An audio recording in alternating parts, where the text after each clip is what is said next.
Hello, welcome back to RetroBreak. Today I'm very excited to tell you guys all about an amazing company called Super Rare Games. They're a fantastic company that have been releasing physical indie games on the Switch for the past few years. I picked a few up in the past, but they very kindly sent me one in the post, and I also picked up a brand new one as well so I could do an unboxing on this video.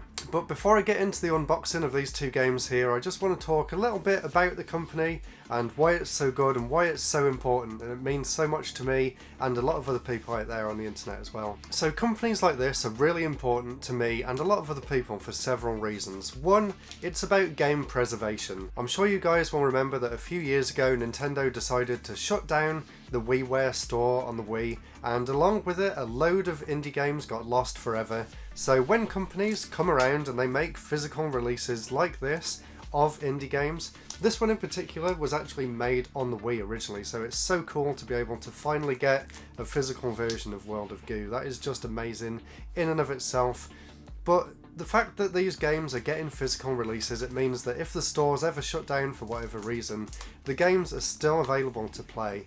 And I think it's just really important that more games like this get this physical re-release treatment. Of course, they're slightly more expensive than just downloading the game online, and yes, they are limited in quantity. I think that Super Rare Games are releasing between 4,000 and 6,000 copies of each game, so definitely keep checking their website to make sure you grab it as soon as they go up for sale.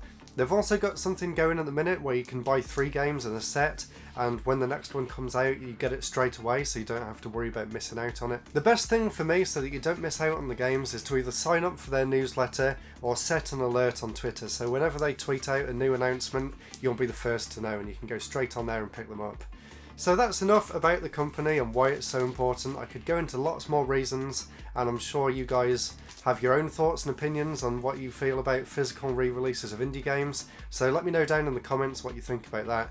But for now, let's get these unboxed and see what they come with, because I know that Super Rare Games does have some really nice additional features that make these games even more of a collector's item, which is just really cool. So let's start off with World of Goo, as this is the one that they sent me.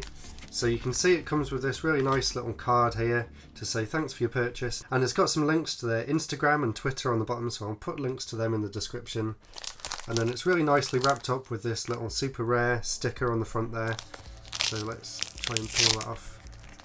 Oh, not as good as I was hoped. I was hoping I could keep that sticker. And then let's take it out of the plastic. And there's something else in there as well. Oh, there's a bigger sticker, that's cool. So let's try and get that out. There we go, so it does come with a nice sticker that you can use to put on your shelf or something. So I'll definitely be putting that over on the shelf along with some other stickers that I've got from different companies over the years. And as well as that, it also comes with a few trading cards. And this is something that's really cool and unique about Super Rare Games, is the fact that they include trading cards with their purchases.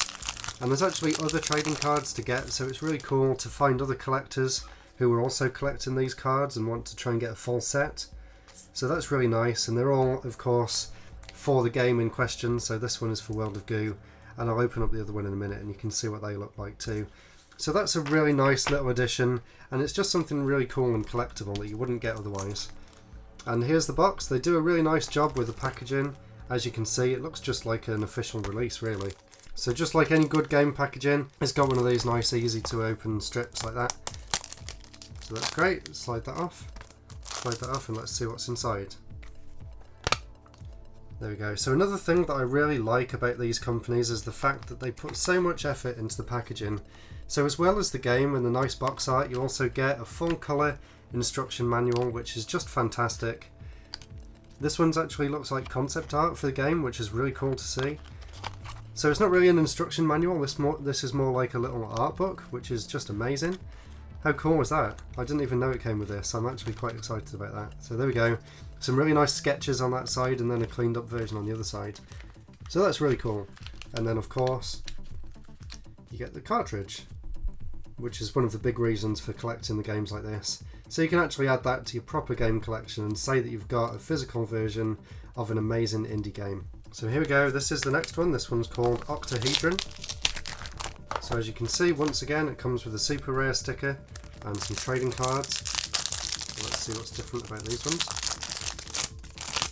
There we go, so that's really cool. So we've got a picture of the game there in the box, and then we have these 3 things from the game, I presume. I'll play a little bit of the games at the end of this video so you can see what they're like as well. And then let's get this opened up. So let's see whether this has instructions or whether it's an art book like the other one.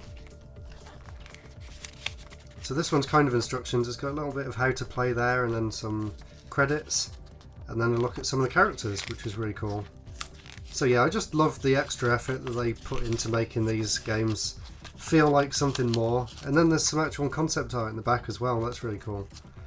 Yeah, I just love this. I do think in the future I'm going to try and get more of these kind of physical releases. And another thing that I just noticed about this, it's actually got a reversible cover as well, which is really cool. So obviously you can slide that out and then put the back of the cover in to change it around. And if I focus on that, there you go, there's the game itself. So I really hope you enjoyed the unboxing of these two games. I'm sure you'll agree that the packaging and just the level of detail that they put into these releases is just amazing. It really is first class, and I will definitely try and pick some more games up from them in the future. And I'm sure you guys would like to as well. So I'll put a link in the description so you can go and check their website out. But for now, let's go and take a quick look at these two games and then I'll wrap this video up. Thanks for watching so far.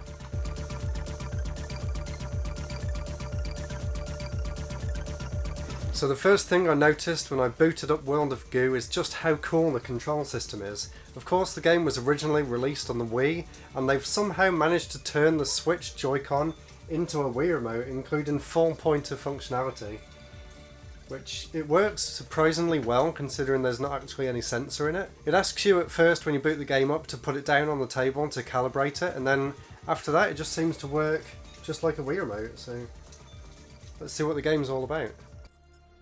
World of Goo was actually one of the very first indie games that I ever found out about when it was released back on WiiWare in 2008. Playing it now, I really regret not playing the game sooner because it is fantastic. As you can see from this, it's got a really unique concept where you have to move the blobs around to build these towers and get them to the sort of suction cup at the end. And depending on how many moves you made and how many of the blobs get sucked up at the end, that's how well you scored for the level.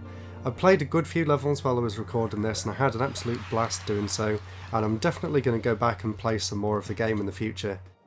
And like I said, the control scheme works surprisingly well on the Switch, and as well as the pointer remote style controls, there's also touchscreen controls as well, which I also tried and they also work really well, but I do much prefer playing games on the TV, so I think I'll stick with the pointer controls. But yeah, it's a fantastic game, and if you've never tried it before, I highly recommend giving it a go. Now for the next game, Octahedron, and I'd never actually heard about this game before, so that's just another one of many amazing reasons why this company is so good. That's the fact that it highlights a lot of indie games which might have gone completely under people's radars otherwise. I really do love the indie scene, and I think it's just so cool that people who dedicate years of their lives to making their passion projects actually get to see a physical release of that hard work and effort. There must be really no better feeling in the world. I've worked on games myself in the past and I know just how much time and effort goes into making them, so for a company like this to come along and give you a physical release of your game must just be a magical feeling, it really is. And it's just great that they managed to highlight some of these indie games which might have otherwise been completely lost on the eShops and might have passed over people completely. And it's so great that companies like this can highlight some of these games that people have poured their hearts and souls into. And the game itself is really interesting too, it plays really well. As you can see here, it's kind of a puzzle platformer where you have to make platforms and try and get to the exits. There's certain parts of the levels where you can get 2 platforms. I've only played a few levels so far, but I'm absolutely loving what I've played at the minute, and I'll definitely go back and play some more in the future.